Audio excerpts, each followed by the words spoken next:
Hi friends, welcome to my channel. Supreme కోర్టులన్నిటిలో కూడా పెద్ద కోర్టు అయినటువంటి సుప్రీం కోర్టు నుంచి మనకు ఒక బంపర్ నోటిఫికేషన్ రిలీజ్ అయిందండి. అది కూడా మనకి 72,000 శాలరీతో అనమాట. ఈ జాబ్ వస్తే కనుక మన లైఫ్ సెట్ అయిపోతుంది. సో ఛాన్స్ మిస్ చేసుకోవద్దు ఫ్రెండ్స్. జూనియర్ కోర్ట్ అసిస్టెంట్ పోస్టులు, అది కూడా భారీ సంఖ్యలో 241 పోస్టులు ఉన్నాయండి. సో చాలా సంఖ్యలో ఇస్తున్నారు. అండ్ మీకు దీనికి ఎనీ గ్రాడ్యుయేషన్ చేసిన వాళ్ళకి ఎలిజిబిలిటీ ఉంది. సో కంప్లీట్ జాబ్ డీటెయిల్స్ అన్నీ కూడా డైరెక్ట్ సైట్కి వెళ్ళి క్లియర్గా చెక్ చేద్దాము. ఛాన్స్ అస్సలు మిస్ చేసుకోవద్దండి. కంప్లీట్గా వీడియో మొత్తం చూడండి ఫ్రెండ్స్. దీనికోసం మనం వెళ్ళాల్సిన వెబ్సైట్ ఏంటంటే sca.gov.in. ఈ వెబ్సైట్కి వెళ్తే అఫీషియల్ పోర్టల్ ఈ విధంగా ఓపెన్ అవుతుందండి. ఇక్కడ అన్ని ఆప్షన్స్ కనిపిస్తున్నాయి కదా. నోటీసెస్ని క్లిక్ చేస్తే రిక్రూట్మెంట్స్ ఉంది కదా, అది క్లిక్ చేయండి. మీకు ఏమేమి ఉన్నాయో అన్నీ ఇక్కడ వస్తాయి. మనకు కావాల్సింది ఏంటి అంటే detailed advertisement for recruitment to the post of junior court assistant in the supreme court of India. So మనకు కావాల్సింది ఇదే అండి. ఇక్కడ వ్యూ అనే ఆప్షన్ ఉంది కదా, ఇది క్లిక్ చేస్తే మనకి నోటిఫికేషన్ ఈ విధంగా ఓపెన్ అవుతుందన్నమాట. మీరు ఇది ఎలా అప్లై చేయాలి అంటే sca.gov.in సేమ్ వెబ్సైట్ అండి. హోమ్ పేజ్లో మీరు ఇలా కిందికి స్క్రోల్ చేస్తూ ఉంటే మీకు ఇక్కడ ఆప్షన్స్ కనిపిస్తాయి. రిక్రూట్మెంట్ అని ఆప్షన్ కనిపిస్తుంది, ఇక్కడ క్లిక్ చేయండి.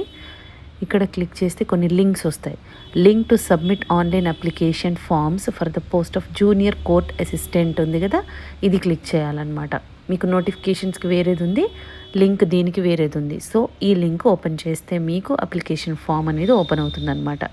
ఇక్కడ చూడండి ఆప్షన్స్ వస్తాయి. ఫస్ట్ ఇవన్నీ కూడా చెక్ చేసుకోండి. రిజిస్ట్రేషన్ చేసుకోండి అడ్వర్టైజ్మెంట్ కోసము. ఆన్లైన్ అప్లికేషన్ ఫామ్ ఇవన్నీ కూడా ఇక్కడ ఉంది. రిజిస్ట్రేషన్ కోసం ఇక్కడ క్లిక్ చేయాలి. ఫస్ట్ రిజిస్టర్ చేసుకొని తర్వాత మీరు రీలాగిన్ చేసి అప్లికేషన్ ఫామ్ ఫిల్ చేయాలన్నమాట. సో ఈ విధంగా ఉంటుంది. నోటిఫికేషన్ ఈ విధంగా ఓపెన్ అయిందండి. డీటెయిల్స్ అన్నీ కూడా క్లియర్గా చెక్ చేద్దాము. సుప్రీం కోర్ట్ ఆఫ్ ఇండియా అన్ని మన స్టేట్స్ అన్ని కోర్ట్స్కి హెడ్ అయినటువంటి సుప్రీం కోర్ట్ ఆఫ్ ఇండియా నుంచి మనకి నోటిఫికేషన్ రిలీజ్ అయిందండి. ఇండియన్ సిటిజన్స్ ఎవరైనా కూడా అప్లై చేసుకోవచ్చు. అండ్ దీనికి అప్లై చేసుకోవడానికి లాస్ట్ డేట్ 8 మార్చ్ వరకు టైం ఇస్తున్నారనమాట. మీరు అప్లై చేసుకోవచ్చు. ఇక్కడ పోస్టులు చూడండి, చాలా నెంబర్స్ ఉన్నాయి. 241 వేకెన్సీస్ అంటే మాటలు కాదు. అది కూడా సుప్రీం కోర్ట్ నుండి మీకు జూనియర్ కోర్ట్ అసిస్టెంట్ పోస్టులు అండి. గ్రూప్ బి నాన్ గెజిటెడ్, చాలా మంచి పోస్టులు అండ్ చాలా నెంబర్ ఆఫ్ పోస్టులు ఉన్నాయి. కాబట్టి అవకాశం ఉన్న వాళ్ళు అస్సలు మిస్ చేసుకోవద్దండి. దీనికి పే లెవెల్ 6 ప్రకారం పే చేస్తారు. బేసిక్ పే 35,400 రూపీస్ ఉంటుందన్నమాట. మీకు అలవెన్సెస్ అన్నీ కూడా కలుపుకొని 72,040 రూపీస్ మీ చేతికైతే వస్తుంది పర్ మంత్. సో చాలా అంటే చాలా మంచి అవకాశం అండి. దీనికి ఎడ్యుకేషన్ క్వాలిఫికేషన్ ఏముండాలంటే బ్యాచిలర్స్ డిగ్రీ, అంటే మీకు ఎనీ బ్యాచిలర్స్ డిగ్రీ, ఏ డిగ్రీ చేసినా కూడా మీరు అప్లై చేసుకోవచ్చు. కాకపోతే మీకు ఇంగ్లీష్లో 35 వర్డ్స్ పర్ మినిట్ టైప్ చేసేలాగా వచ్చి కంప్యూటర్ నాలెడ్జ్ ఉంటే చాలన్నమాట. మీకు ఒకవేళ టైపింగ్ రాకపోయినా ఈలోపు మీరు నేర్చేసుకోండి. 35 వర్డ్స్ పర్ మినిట్ అంటే ఈజీనే. కాబట్టి స్పీడ్ అనేది మీరు పెంచుకోండి, ప్రాక్టీస్ చేస్తే సరిపోతుంది. కాబట్టి ఎనీ డిగ్రీతో మీకు typing 35 words per minute type చేసి కంప్యూటర్లో నాలెడ్జ్ ఉంటే చాలా అనమాట, మీరు అప్లై చేసుకోవచ్చండి. దీనికి ఎలాంటి ఎక్స్పీరియన్స్ కూడా లేదు. అండ్ ఏజ్ లిమిట్ ఎంత ఉండాలి అంటే మినిమం 18 ఇయర్స్, మ్యాక్సిమం 30 ఇయర్స్ వరకు కూడా అప్లై చేసుకోవచ్చు. అండ్ ఏజ్ రిలాక్సేషన్ కూడా ఉంటుంది. ఎస్సీ ఎస్టీ వాళ్ళకైతే 5 ఇయర్స్ ఎక్స్ట్రా ఉంటుంది. ఓబీసీ వాళ్ళకైతే 3 ఇయర్స్ ఎక్స్ట్రా ఉంటుంది. అదేవిధంగా డిజబిలిటీస్ ఉన్న వాళ్ళకి 10 ఇయర్స్ ఉంటుంది. ఈ విధంగా మీకు రిలాక్సేషన్ కూడా ఉందన్నమాట. స్కీమ్ ఆఫ్ ఎగ్జామ్ ఎలా కండక్ట్ చేస్తారంటే దీనికి మీకు ఫస్ట్ ఆబ్జెక్టివ్ టైప్ క్వశ్చన్స్ ఉంటాయి. 100 క్వశ్చన్స్ ఇస్తారంట. అందులో మీకు 50 మార్క్స్కి జనరల్ ఇంగ్లీష్ క్వశ్చన్స్, కాంప్రహెన్షన్ కూడా కలిపి జనరల్ ఇంగ్లీష్ క్వశ్చన్స్ 50 మార్క్స్ వస్తాయండి. 25 మార్క్స్కి జనరల్ యాప్టిట్యూడ్ క్వశ్చన్స్ వస్తాయి. అండ్ జనరల్ నాలెడ్జ్ 25 మార్క్స్కి ఇస్తారనమాట. 2 అవర్స్ టైంలో 100 క్వశ్చన్స్కి మీరు అటెండ్ చేయాలి.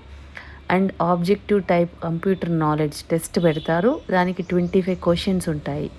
మీకు టైపింగ్ అనుకున్నాం కదా, టైపింగ్ స్పీడ్ అనేది మీకు చెక్ చేస్తారు. అది 10 మినిట్స్ టైం ఇస్తారు. మీరు మిస్టేక్స్ మీకు 33% వరకు ఎలో చేస్తారంట. సో మీకు టైపింగ్ అనేది కూడా టెస్ట్ పెడతారనమాట. టైపింగ్ స్పీడ్ ఎంత ఉంది అని. మినిమం అయితే 35 వర్డ్స్ పర్ మినిట్ మీరు టైప్ చేయాలి. 10 మినిట్స్ టైం ఇస్తారు. నెక్స్ట్ డిస్క్రిప్టివ్ టెస్ట్ ఉంటుంది. దానికి మీకు comprehension, passages, precise writing, essay writing ఉంటుందన్నమాట. దానికి 2 అవర్స్ టైం ఇస్తారు. ఈ విధంగా మీకు ఎగ్జామ్ కండక్ట్ చేసి తర్వాత వీళ్ళ ఎగ్జామ్ త్రూ అయిన వాళ్ళకి, తర్వాత క్వాలిఫై అయిన వాళ్ళకి మీకు ఇంటర్వ్యూకి కాల్ చేస్తారనమాట. అది కూడా 1:3 రేషియో. 241 పోస్టులు ఉన్నాయి కదా, సో ఒక జాబ్కి 3 మెంబర్స్ అలా పిలుస్తారనమాట ఇంటర్వ్యూకి. తర్వాత మిమ్మల్ని రిక్రూట్ చేసుకుంటారండి. ఈ విధంగా ఉంటుంది. అండ్ మీకు చూడండి, ఆల్ ఓవర్ ఇండియా ఇచ్చారు కాబట్టి test will be conducted at 128 centres ఇచ్చారు. అంటే టెస్ట్ సెంటర్స్ 128 సెంటర్స్ ఉన్నాయి. అందులో మనకి కూడా తెలంగాణ వాళ్ళకి, ఆంధ్ర వాళ్ళకి కూడా మన సొంత స్టేట్లో మనం రాసుకునే అవకాశం ఉంది. అండ్ సుప్రీంకోర్టు జాబ్ అంటే చాలా మంచి జాబు. కోర్టులో జాబ్ చేయాలని చాలామందికి ఇంట్రెస్ట్ ఉంటుంది కాబట్టి ఛాన్స్ మిస్ చేసుకోవద్దండి. చూడండి, ఇక్కడ మీరు అప్లై చేయాలి అంటే www.sca.gov.in మనం ఏదైతే వెబ్సైట్ వచ్చామో సేమ్ వెబ్సైట్. నేను మీకు లింక్స్ కూడా చూపించాను ఎలా అప్లై చేసుకోవాలనేది. కాబట్టి మీరు ఫస్ట్ ఇన్స్ట్రక్షన్స్ అన్నీ క్లియర్గా చదువుకొని మీరు అప్లై చేయండి ఫ్రెండ్స్. దీనికి అప్లికేషన్ ఫీజు ఎంత ఉంటుంది అంటే SC, ST, ex service man and disability ఉన్న వాళ్ళకి, ఫ్రీడమ్ ఫైటర్స్ వీళ్ళకి 250 రూపీస్ పే చేయాలండి. రిమైనింగ్ వాళ్ళు జనరల్, OBC వాళ్ళకి 1000 రూపీస్ పే చేయాల్సి ఉంటుందన్నమాట. సో ఈ విధంగా ఉంటుంది. మీరు ఆన్లైన్లో అప్లై చేయడానికి 5th ఫిబ్రవరి నుండి ఆల్రెడీ స్టార్ట్ అయిపోయింది. 8th మార్చ్ వరకు నైట్ మీకు 11:55 వరకు టైం ఉంది. సో 8th మార్చ్ లోపు మీరు అప్లై చేసేసుకోవాలన్నమాట. ఇంట్రెస్ట్ ఉన్న వాళ్ళు ఛాన్స్ అస్సలు మిస్ చేసుకోవద్దండి. చాలా అంటే చాలా మంచి అవకాశం. సుప్రీంకోర్టు నుంచి ఇస్తున్నారు కాబట్టి అస్సలు మిస్ చేసుకోవద్దు. ఇక్కడ చూడండి, ఎగ్జామినేషన్ సెంటర్స్ స్టేట్ వైజ్గా ఇస్తున్నారు. మనకి ఆంధ్రప్రదేశ్ వాళ్ళకి అయితే ఎక్కడుంది అంటే అనంతపూర్, గుంటూరు, కర్నూలు, నెల్లూరు, రాజమండ్రి, తిరుపతి, విజయవాడ, విశాఖపట్నం చాలా ఇస్తున్నారు సెంటర్స్ కూడా. అండ్ తెలంగాణ వాళ్ళకి హైదరాబాద్, కరీంనగర్, వరంగల్ ఇక్కడ ఉందన్నమాట. కాబట్టి మన సొంత స్టేట్లోనే ఎగ్జామ్ కండక్ట్ చేస్తారు. సుప్రీంకోర్టు కోర్ట్స్ అన్నిటికీ హెడ్ కాబట్టి ఛాన్స్ అస్సలు మిస్ చేసుకోవద్దు. మీకు మినిమం డిగ్రీ ఉంటే చాలు, ఎనీ డిగ్రీ చేసిన వాళ్ళు ఉంటే చాలు కాబట్టి ఛాన్స్ అస్సలు మిస్ చేసుకోవద్దండి. 8th మార్చ్ వరకు మాత్రమే టైం ఉంది. మీకు ఈ వీడియోలో ఇన్ఫర్మేషన్ యూస్ఫుల్గా అనిపిస్తే లైక్ చేయండి ఫ్రెండ్స్. ఇంకా లేటెస్ట్ జాబ్ డీటెయిల్స్ కావాలి అంటే సబ్స్క్రైబ్ చేసుకోండి. ఏదైనా డౌట్స్ ఉంటే కామెంట్ చేయండి, లేదంటే డిస్క్రిప్షన్లో మెయిల్ ID మెన్షన్ చేసాము, దానికి కూడా మీరు మెయిల్ చేయొచ్చు.